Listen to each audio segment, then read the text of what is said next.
Hello everyone, this is King Vector 11, and I am currently in a really good mood because I just came back from an arcade, spending 3 hours there with my sibling. We had fun. That's not what this video is about, okay? I'm not here to talk about the fact that, no, I did not meet Lester.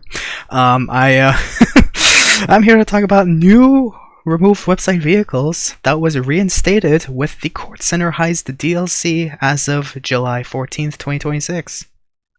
And I hatefully, yet admittingly hate to admit that this is probably the only thing that Rockstar Games has ever done good for the Kortz Heist DLC. And until they undo the heist payout nerfs that they've done for this DLC, this will be my official opinion on the Kortz Heist. But that's not what my video is on about. I just like to remind you that Rockstar fucked up once again. But besides that, let me go to some good news actually about Rockstar Games. Yes, finally, I'm actually bringing up good news that they actually did something good, bringing back the following vehicles into the game. The Benefactor Feltzer, the Canis Kalahari Topless, including the Canis Kalahari, the Declass Tulip, the Dubaki Rapid GT, the Dubaki Rapid GT Classic, the Dubaki Rapid GT Topless, the Dubaki 770, the Enos Stafford, the Enos Super Diamond, the Grody GT500, the Grody Stinger, including the Grody Stinger Topless, the Invitor Coquette, including the Invitor Coquette Topless, the Invitor Coquette Blackfang, the Lampadati Felon, the Lampadati Felon GT, the Obey Tailgater, the Overfly Entity XF, the Western Cliffhanger, and the Western Daemon, aka the Western Daemon Custom, specifically for GTA Online. Yes, this was even written in Rockstar's latest official patch notes for the Kortz Heist DLC, well, that was released on July 14th anyways, mentioning this list. And for those who logged in for the first time into GTA 5 Online, they would get an email, last of the Kortz Heist DLC, we had an email from Rockstar Games stating the following vehicles, including other vehicles, have received missile lock-on jammer upgrades, most of which were removed website vehicles, which are now reinstated into GTA Online as of the Kortz Heist DLC. Now, like usual, as I used to do and would always do for videos like these, I would bring up my top 5 preferred vehicles that I definitely love seeing come back to GTA Online's in-game websites after being unfortunately removed from in-game websites from the Mercenaries DLC or whatever, the San Andreas Mercenaries. And let's see, Rockstar deserves Mercenaries happening at their freaking headquarters for doing such a DLC BS freaking excuse of a freaking reason like that to streamline the freaking shopping benefit.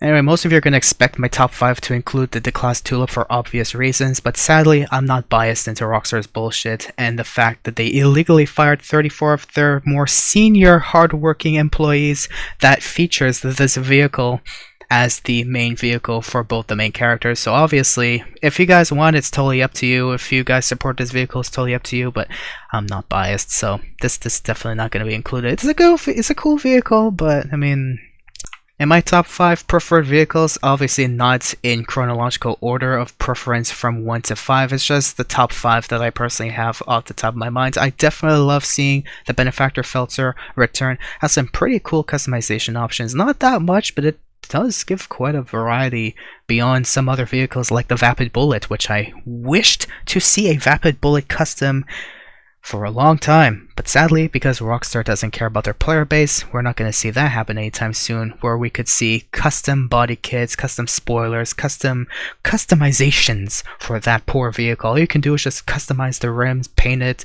and give it, I don't know, nothing really. You know, I want to see more for that. I want to see a customizable Dominator, like you could put it in Benny's and give it like a wide body kit, freaking big spoilers, what sort of, not super big, like it sticks out 50 feet in the air. But I want to see more of these cars, and Rockstar hasn't been doing that. Still, before I digress and leave track, I would also like to include the Dubaki Rapid GT Classic. It sounds pretty cool, not muscly, but it's pretty sporty, but it is a pretty cool vehicle with decent customizations. I would say pretty speedy as well, if you know how to handle it for sure. My next choice would be Dubaki 770, obviously because this is a speedster on its own. It may not be the fastest, but it definitely takes you places. My next option, the Invitor Coquette, for obvious reasons. It's a Corvette. Sadly, it's not the most perfect Corvette that they released, but at least it exists and it's pretty cheap. It's a high recommendation for new players especially. And of course, you cannot forget the Obey Tailgater. Finally, all 3 main storyline characters, main vehicles were brought back into GTA Online. We have Franklin's car, we have Trevor's truck, and now we have Michael's sedan brought back.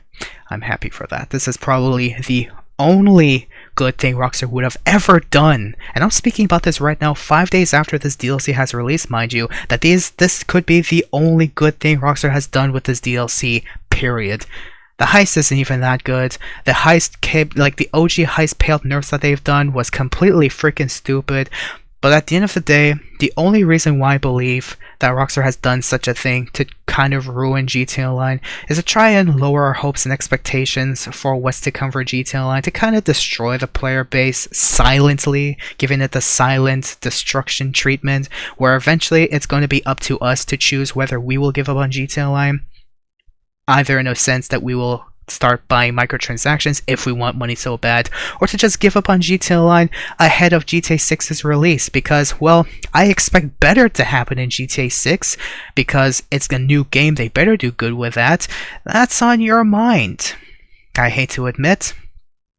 I'd just like to remind you once again that the Kortz Heist DLC, with numerous bugs introduced in that game, many missions which are unplayable, the mantra bug still in effect for the Diamond Casino Heist after being supposedly fixed under their latest claim, which is BS, because I did the Diamond Casino Heist with someone just yesterday morning as a 4-man team, cash loot, aggressive approach, and the mantra bug still happened. The CEO got kicked out by the freaking bug and through the mantra when we were just leaving the vault and kicked everyone to their own lobbies. Yeah, it still happens. You really think Rockstar cares about you? You really think they care about the quality of their games anymore? They're just pushing updates, they're just pushing games, they're just pushing what they think we will enjoy, because at the end of the day, we're still gonna pay them money! That's what their interest is right now. Especially after their main interest back in October was to fire 34 of their senior developers, positions that are not easily replaceable in the gaming industry world, of 18 plus years experience, including. But anyways, I'm not going to rant more about that. I'm on a good mood. And I just like to say thank you for doing one and possibly the only good thing with this DLC, Rockstar. Thank you for bringing back these vehicles especially. So at the end of the day, let me know what you guys think down in the comments below. If you guys have any comments on anything that I've said about a small rant, which I'm not going to let go of until Rockstar brings back what was unfortunately nerfed. Or any comments on what you guys have in concern about these vehicles. Thank you guys for watching. As always, if you wish to support the channel, though it's never forced, but it's appreciated, especially if you support hard work, especially through my content on YouTube. Do leave a like and subscribe, or you go the extra mile, share this with your friends. Thank you for watching. Have yourselves a great day.